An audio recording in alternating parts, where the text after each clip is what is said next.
단 한 명도 양양자씨라고 부른 사람이 없어서 다 미스양이지. 그냥 미스.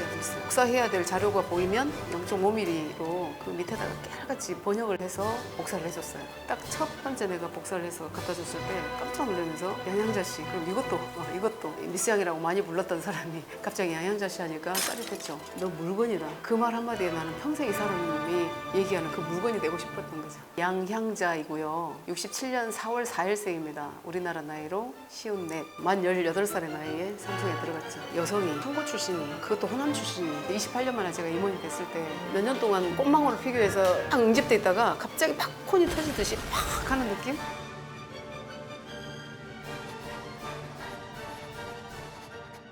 중3 때였어요.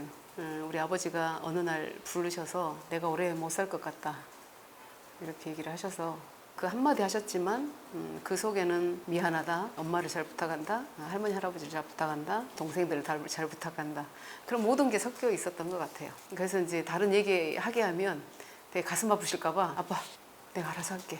다음날 학교 가서 광주여성을 쓰게 됐죠. 꿈이 대학 교수였기 때문에 굉장히 힘들었죠. 내 꿈이 사라지는 건가? 나는 이걸로 내 인생은 이제 좌절되는 건가? 그런 생각 굉장히 많이 했었고, 고등학교 올라와서 1학년 때 이제 아버지가 돌아가셨으니까, 돌아가시고 나서 3년은 정말 좌절도 느꼈지만 뭐 아빠한테 내가 알아서 할게 했는데 그거 못 지키면 안 되지 라고 늘 생각을 했던 것 같아요. 3년을 무사히 보내고 그냥 은행에 가고 싶은 생각은 별로 없었어요. 그래도 뭔가 다른 게 있지 않을까? 삼성전자에서 연구원 보조를 뽑는다는 연서가 왔어요. 공채로. 여기가 내가 가야 될 때 만 18살의 나이에 삼성에 들어갔죠. 85년 11월 25일에 들어가서 2016년 1월 11일자로 나왔으니까 30년 하고도 12월 1월 한 달 반? 이 정도.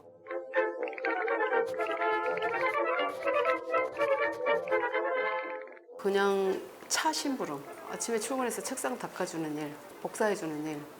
내가 꼭 그 쌀 속에 돌멩이 같은 거예요. 남들은 다 중요한 일 하고 있고 나만 부속품도 맞지 않은 부속품인 것 같은 생각. 반년의 세월이 너무 힘들더라고.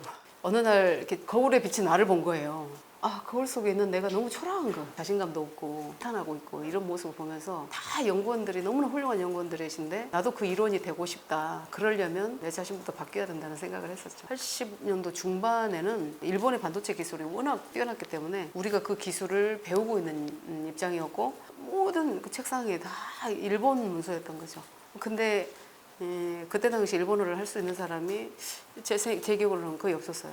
복사해야 될 자료가 보이면 0.5mm로 그 밑에다가 깨알같이 번역을 해서 복사를 해줬어요. 미스양 물 좀 줘, 미스양 커피, 미스양 여기 좀 닦아줘, 미스양 막 사방에서 미스양 하다가 딱 첫 번째 내가 복사를 해서 갖다 줬을 때 깜짝 놀라면서 양양자씨, 그럼 이것도 뭐 이렇게 했던 기억이 나요. 그때 제가 일본어로 양양자라는 이름을 되찾았다고 늘 얘기를 하죠. 단 한 명도 저한테 양양자씨라고 부른 사람이 없었어요. 연구원들은 다 미스양이지. 그냥 미스양이라고 많이 불렀던 사람이 갑자기 양양자씨 하니까 짜릿했죠. 나를 찾은 느낌? 그 조그만 그 시도가 저의 인생을 완전히 바꿨다고 보시면 돼요. 그러다 보니까 이제 기술을 알고 싶은 거예요. 이렇게 번역을 해서 주면 저 연구원들은 너무너무 감동하고 3시간이고 4시간이고 토론하고, 근데 나는 해주기는 해줬는데 내 영역은 아니고 나는 여전히 아웃사이더로 그냥 보조만 할 수밖에 없는 거 아닌가, 뭐 이런 생각을 하고 있다가 공부를 하고 싶다는 더 열망을 갖게 됐죠. 그때 당시에 삼성전자 기술대학이 생겼고 1989년도였어요. 그게 학자 중에서 그때 저는 꼴등이라고 들었어요, 제가. 근데 나올 때는 제가 수석하고 나왔죠. 그 과정을 마치고 났더니 연구원을 인정을 해줘서 그때부터는 조금 더 탄력을 받아서 공부와 학업과 뭐 육아와 막 병행을 하는 시간이 됐었는데, 아기를 낳고 결혼했다라는 거를 안 나타내려고 마치 그냥 싱글처럼, 왜냐하면 방해받고 있지 않나라는 그런 인식을 줄까봐, 마치 공부하고 있으면 일에 방해된다는 얘기를 할까봐 공부도 전혀 안 하고 있는 것처럼 거의 막 페이크 삶을 살았던 것 같아요.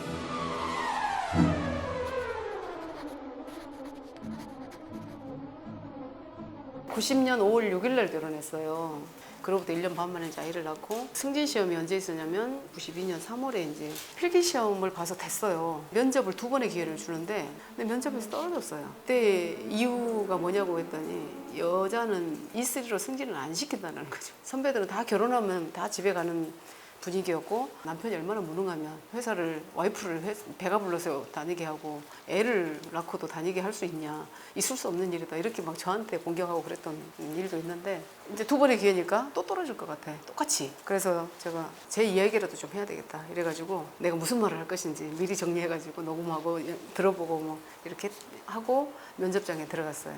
질문을 받아야 되는데 저는 들어가자마자 그 자리에 앉지도 않았던 것 같아요. 제가 그래서 정말 죄송합니다만 저는 오늘 면접 보러 오지 않았습니다. 저 결혼했습니다. 아이도 낳았습니다. 그 상황이 승진할 수 없는 이유라면 제가 회사를 먼저 그만두겠습니다. 안녕히 계십시오 하고 그냥 나왔어요. 뭐 떨어져도 좋다고 생각했어요. 그런 일로 떨어진다 그러면 나는 이 회사를 다닐 필요가 없고 내 후배들도 어차피 떨어질 거 아니냐. 내가 이 큰 벽을 깨기 위한 뭔가 시도를 하지 않으면 더 이상의 희망은 없다고 생각했어요. 나는 그냥 죽는다고 생각했어 그때. 그러고 뭔가 바뀌기를 원했죠. 안 바뀌어도 할 수 없는 거고 나는. 그래서 회사를 그때 그만두는 걸로 난 생각을 했거든요. 합격했죠. 그때 같이 봤던 여사원들이 다 합격한. 그때 인식이 완전히 바뀌었던 것 같아요. 그런데 그날 그런 면접을 보고 나서 그날 오후에 소문이 쫙 돌았는데 독한 아줌마가 한 명 나타났다고. 연구원 보조로 들어갔기 때문에 할 수 있는 게 아무것도 없어요. 뭘 하려고 하면 니까지 게 뭔데? 니까지 게 뭘 한다고? 요즘도 듣는데요. 저는 최고위원 나왔을 때도 국회의원도 돼보지도 않았고 어디서 듣보잡이 그런 이야기를 주변에서 너무 많이 들었죠. 위축되거나 내가 아닌가? 이렇진 않았어요. 어떤 일도 내가 이런 쓰임이 있고 내가 하겠다는데 당신이 왜?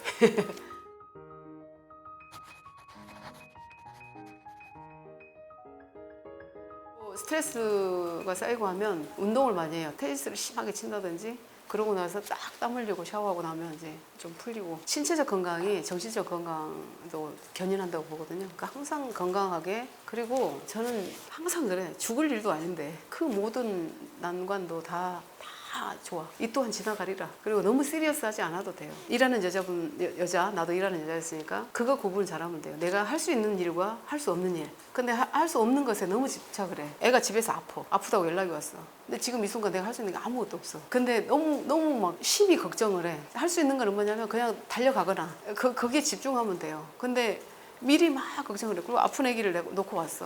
회사에서 일이 안 돼. 그 애가 생각이 나가지고. 근데 그걸 연습을 많이 해야 되겠더라고요. 그러니까 집중하고 할 수 있는 것에 대한 포커스를 해서 하는 것. 그냥 여기 오면 여기 일, 거기 가면 거기 일. 항상 균형감을 잃지 않으려고 하고 남성 중심의 사회에서 남성은 그 서포트하는 아내가 있다라는 거잖아요. 근데 내 삶을 보면 나는 내 스스로 서포트도 하고 또 남편도 서포트를 하고 애기도 내가 키워야 되고 모든 걸 내가 해야 되는 입장에서 나도 일하는 여자도 나도 여성도 아내가 있어야 된다.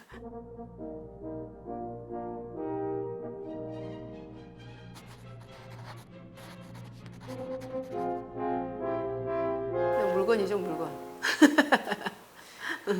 물건이네.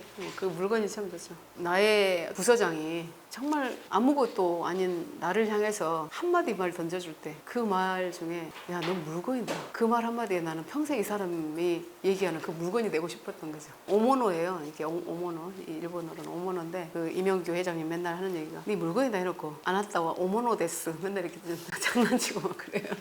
근데 그냥 희망이었으면 좋겠어요. 훌륭한 사람들 보면 범접할 수 없는 곳에 있어요. 대부분이. 저는 딱 손을 뻗으면 저 삶이 내 삶이 될 수 있다라는 그런 희망을 가졌으면 좋겠어요. 나는 성공의 규정을 하루의 행복이라고 보거든요. 그날 행복하고 그 다음날 행복하고 행복했으면 그건 성공했다 이렇게 생각을 하는데 이 순간은 미래 어느 순간과 어떻게든 연결돼 있다. 그게 이제 스티브 잡스 얘기이기도 해요. 그래서 이 순간의 점이 이게 선으로 연결될 수 있도록 이 순간이 최선을 다해야 돼요. 그래야 그 다음 점으로 연결되거든요. 달리기를 선수들이 있는데 출발을 해야만 뭐라도 있을 거 아니야. 출발 자체를 안 하면 아무것도 안 되잖아요. 죽기 하겠어? 그냥 해보는 거지. 도전도 너무 주위에 의식하지 말고 그냥 내가 어떤가를 많이 생각을 해보면 좋겠어요. 내가 도전하는 이유가 뭐지? 그거에 대한 메시지가 명확할 때 도전을 해야 되는 거죠. 60대 양양자, 지금 이제 54세니까 정확하게 64세. 가장 이 국민들로부터 칭송받는 정치인이 돼 있지 않을까요? 이런 생각을 해요. 그 위치에 있지 않을까.